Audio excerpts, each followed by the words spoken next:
देऊ का सोडून? चर्चा सुरू झाली सोशल मीडियावर.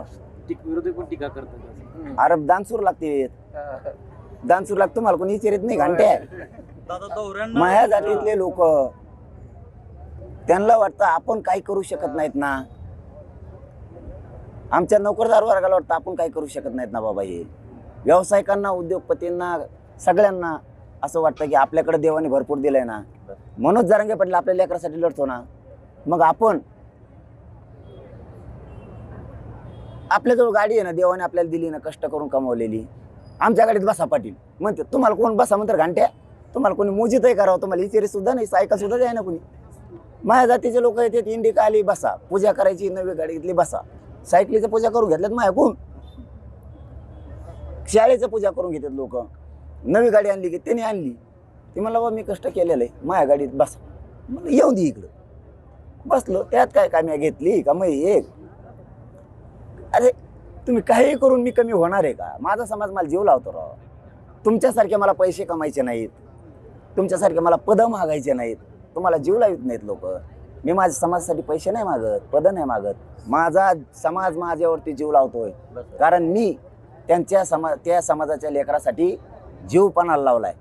आणि मग समाज माझा, मी जसं तळ हाताच्या फोडाप्रमाणे समाजाला सांभाळतो, जीव लावतो लेकरा बाळांना. ते माझे मायबाप येत ना राव, त्यांजवळ जी वस्तू ते मध्ये ही तुमची पळा घेऊन. तुम्हाला खपत नाही, तुम्हाला कोणी गेलीच नाही, तुम्हाला पावसाळ्यात डिझेल टाकून देत नाही कोणी. कार्यकर्त्यांनी दिलेली गाडी मला नाही दिली. हे 2-4 दिवस हिंडूस तर नवीन घेतलाय मला तुम्ही लय उकरून चालू केलं. देवेंद्र फडणवीस आणि बावनकुळे यांच्यात काही सिक्रेट आहे का? कशाचं मला नाही हवा माहिती. कोणचे संबंध म्हणता का? कोणचे संबंध? या सगळं ह्याच्या राजकारण संबंधात फरक आहे. मला नाही बाबा माहिती. नाही, ह्याच्या मागं फक्त जे बावनकुळे सारखे असं बरोबर सारखं बोलतायत किंवा तुमच्यावर बोलतायत, त्यावर देवेंद्र फडणवीस मागा इतकं असं वाटतं असल्याशिवाय करूच शकत नाही. भाजपची एक रणनीती वेगळी. कोणाचे आमदार खासदार म्हणते जे टप्पर नाही भाऊ बोलायची, त्यांना विचारल्याशिवाय. प्रमाणपत्र रद्द केले ती चूक दुरुस्त करा, एवढंच माझं म्हणणं आहे. लांबू नका प्रकरण. मराठ्यांच्या नादी लागू नका. मराठी पेटलेत, पश्चिम महाराष्ट्रातले मराठी कधीच पेटत नाहीत. जागे झाले तसे खरबडून ते ना का महाराष्ट्र ढवळून काढलाय आता. असली लाटू सळी फेस पडाय फोन उचलू पोरायचं आमच्या. कुणी म्हणतं आम्हाला बैठका द्या, आपल्या इकडं गावा घ्यायच्या.